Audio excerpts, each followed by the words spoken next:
We're live. What's up, everybody? This is Coach Stokes, Stokeshouse Boxing Academy. From the ring to the concrete. Just got to stay ready so you ain't got to worry about getting ready. And today we are definitely staying ready with today's very special guest, which is American boxer from San Jose, California, San Jose's own, the WBC Continental American Super Featherweight Champion, Andy Vences. How you doing, Andy? Doing great, doing good. How about yourself? Not too bad, man. Thank you so much for being on this interview, bro. That means a lot, man. Anytime, man. Hey, Andy, just for everybody, get everybody up. Tell everybody, how'd you get into the game of boxing? How'd you get into the sport of boxing, that is? So, I got into the sport of boxing a little different than other kids and other people. Actually, I started at the age of about 13 years old, going on 14 years old. But my dad put me in martial arts because he used to do martial arts when he was younger back in Mexico. And he figured, why not put my son in something that I like? So I did martial arts for about 2 to 3 years. But I liked the whole fighting aspect. But I just didn't like how you didn't really compete in martial arts. It was more about forms and technique. So, we used to always watch boxing fights with the families at parties, at gatherings. It was Oscar de la Hoya was fighting all the time. We used to get together and watch his fights. So just one day when I came out of martial arts practice, I asked him, hey, Dad, is there any way I want to do boxing? I didn't know how to do it, how to get started. I didn't even know the process. And, it was at that moment my dad sat me down and he said, look, if you want to do boxing, that's fine. I'll do whatever I can, and I'll put you in boxing. But there's one thing I want to tell you. You don't play boxing. So if I don't see improvement in 1 month, I'm taking you out. So sure enough, he enrolled me in boxing. He saw I really liked it. I wanted to go more than every day. I wanted to be there all the time. And after my first amateur fight, when I won, he just kept supporting me. And if anything, has always been there in my life as a father up until this day. Continues to support me and keep my dream alive, and that's how I got into it. But a lot of it was for my dad. If it wasn't for my dad being there for me as a kid, I don't think I would have accomplished and got to where I had to get, because a lot of it was obviously money involved to go to tournaments and fights, and as a kid you're not working. You're very dependent on your fathers and mothers. So my dad was really there for me. Well, we tell your father, Mr. Vences, thank you, man, because my next question was, I have a lot, a lot of these kids, even adults, they only see the movies, they only see the finished product, they only see their hands raised, they only see the championship belt. If they see that, can you please just let them know, if they want to get into this sport, into this game, into this lifestyle, into this craft, the dedication that it's going to take? Oh, yeah, man. So just for everyone wanting to be a boxer, it's going to take more than dedication. I like to say that it's going to take a life-changing decision to be an actual boxer, to compete. Whether you're an amateur or a professional, it's a day-to-day life-changing business and lifestyle, Yes. From training and waking up early in the morning, or whether you're running early in the mornings or running late nights and going to the gym every day, to the way you eat and what you do on your off time, and always staying focused and staying out of trouble, not partying. I like to say to all the young people that want to start boxing, this is one of the best sports in the world, but it's also one of the loneliest sports, because everybody's there to see the finished product, and everybody wants to be around someone that's winning, someone that's doing something positive. But behind the scenes, you got no one with you in the gym. All those people at the fights that are there for your win are not there at the gym. And then, like I said, a lot of people are there for you winning, but when you're losing, no one wants to be around that finished product. Yeah. So it's really, a tough sport. And, as an amateur, I feel like I lost a lot of fights. No one cared about me. No one knew me. But I was very consistent and determined to get somewhere. And, now that I am where I am, I'm undefeated. I hold the WBC Continental American title. and I got a bright future. It's like now everyone wants to talk to me. Everybody says, "Oh, I remember that guy," you know. And it's just like, man, like I've always been around. You just finally wanted to accept me and notice me. So just to all the young kids, it isn't what it seems like. Right. You know? Right. Let me ask you this question. I throw in a couple curveballs. I like to say. So I got two questions for you. The first one is a 3-part question. All right. If you could make the perfect fighter, Andy, besides yourself, brother. All right. If you could make the perfect fighter using the attributes of offense, defense, and ring IQ out of your favorite fighters in those 3 different characteristics and categories, who would you pick? So who's your favorite fighter when it comes to offense, defense, and ring IQ? I would have to say if I was to put 3 fighters together to make a complete fighter, I'd put Mike Tyson for sure, because of his aggressiveness, his power, and a lot of people don't even take in consideration, but because of his willingness to not care and his recklessness to try it. Yes. You know? Yes. Take the risk and get in there. I feel like Mike's that guy.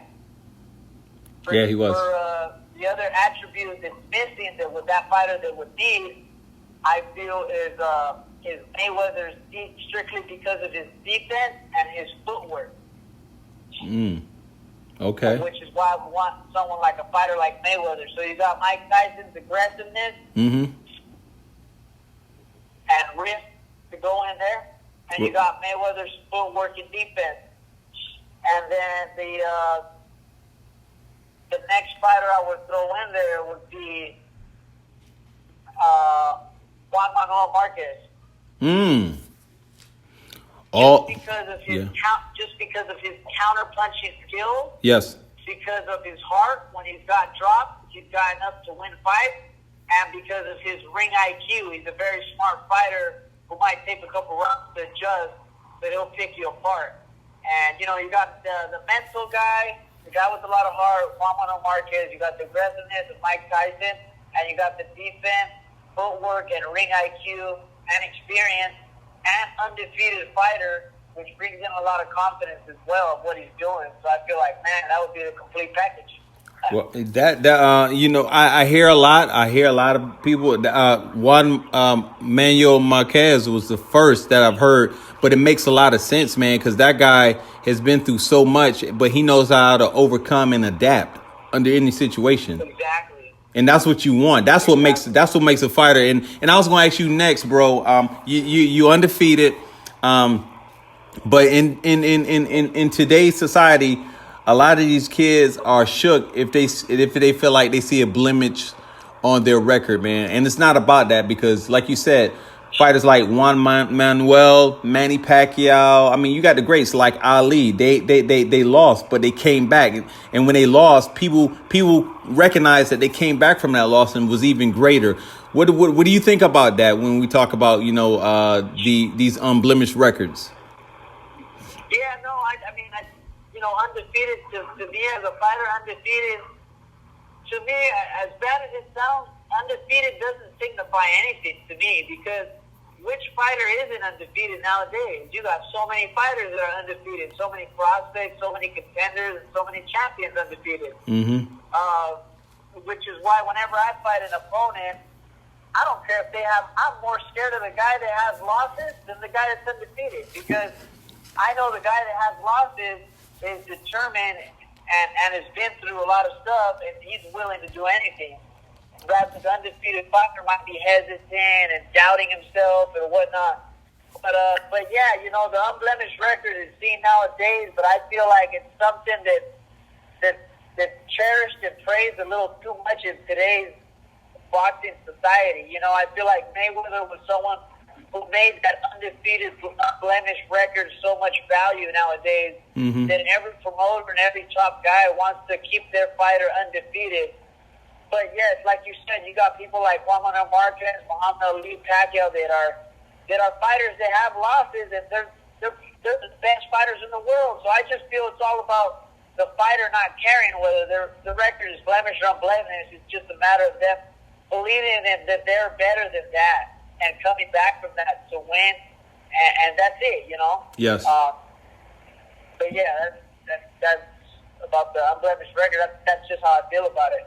Good. You know? I feel that today's society thing. Back in the day, everyone had losses and everyone was fighting everyone. Sugar Ray Leonard, Tommy Hearns, Marvin Hagler. They Yes. all had losses and they were all fighting each other, but they were losing to the best, fighting the best. So, you know.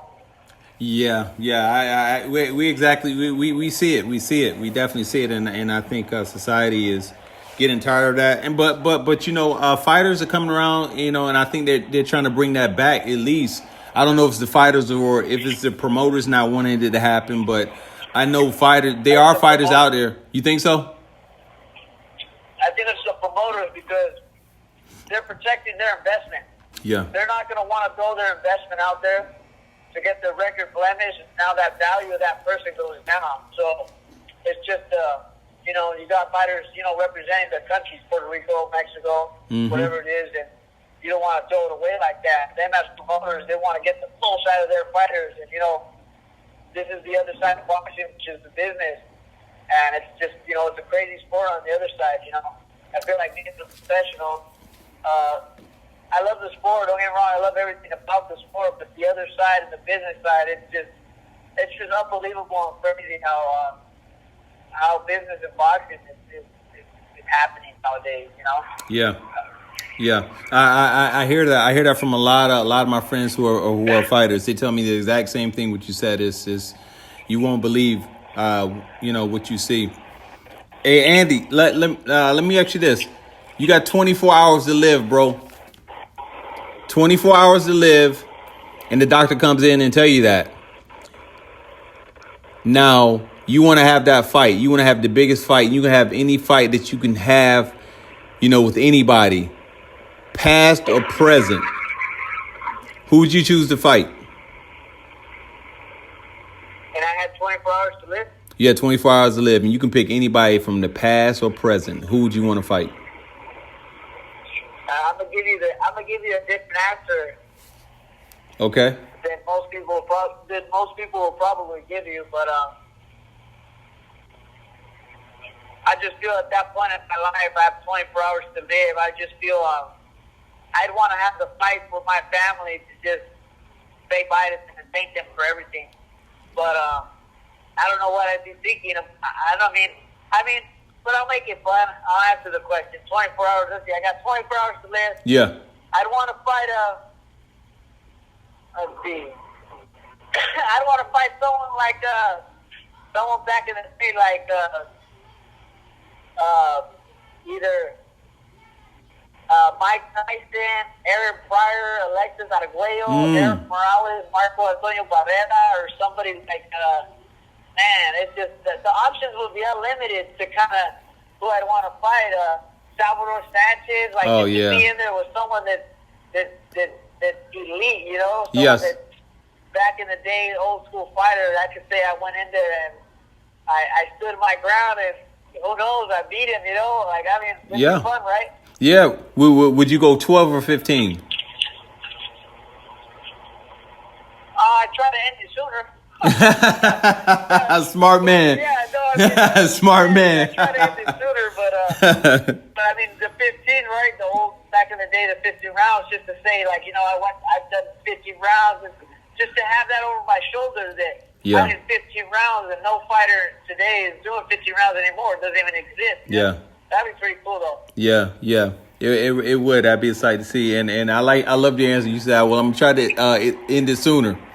So you're a smart man. Yeah, I mean, I would try, but hey, nice, right? If they brought the 15 rounds back nowadays, that'd be kind of interesting. Like, just to kind of that would the original stuff of the sport back. Like, maybe they could do that. As it is, they're protecting fighters by using big, you know, nicer gloves, better gloves, and all the precautions they're doing. But I think if they bring those 15 rounds back, it'll change the sport. I think it'll bring people back. And you know, it'll bring excitement to the fighters back there. Yeah. You know, it's a different level from 12 to 15, and not everybody made it, which is why a lot of fighters back then had losses too. Yeah, you're right about that. It was rugged, man. That was rugged. You Yeah. talking about Crazy, yeah. 45 minutes. Yeah. Hey, Andy, before we get off, man, what is your message to the world? What is it that you would like everybody to know, bro? Just for everybody in the world, everyone has a decision and everyone has a choice to make in life. You're always one decision shorter from changing your life. It's just a matter of you making that decision and that change to change your life. So my message to the world is just, if you have a goal, you have a dream, or if you have just any type of little goal that you have and you've never been able to achieve it but want to achieve it but you don't know how to go about it, I just feel that the first thing for everybody to do around the world is to first get in there and take action, take that first step. I feel a lot of kids and a lot of people around the world are hesitant to take that first step towards whatever it is. For whatever reason, unconfidence, fear, so just take action. Keep your circle small of friends. Keep positive people around you, whether it's faithful people, positive people, and just learn as you grow into that process and that go towards that goal and dream. And everything is possible to any kid. Anything is possible in life. It's just a matter of you choosing, making a decision to make that step towards that direction, and after that, the rest will be history. Outstanding. You have anything planned in the future, brother? You got any fights coming up? Yeah, my return is expected to be in February. Okay. So most likely I'll have a fight date and a city and everything. I'll have all that information by the beginning of January, which I'll be putting out there as well so everyone knows. But, my return date is in February. So, I'm doing my job as a fighter, staying in the gym, focused, motivated, and just keeping concentrated. Like I said, boxing is a lifestyle.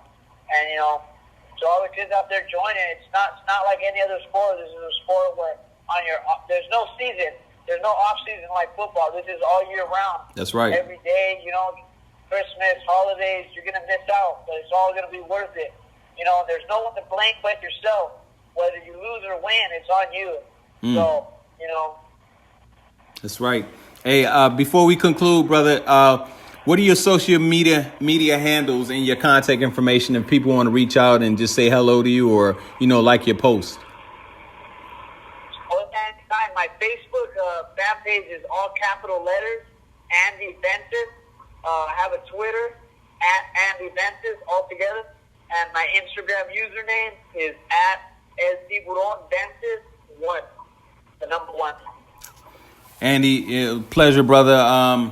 Thank you so much for being on Stokeshouse Boxing Academy. We stay ready so you ain't got to worry about getting ready. And today has concluded my interview with Andy Vences. Peace.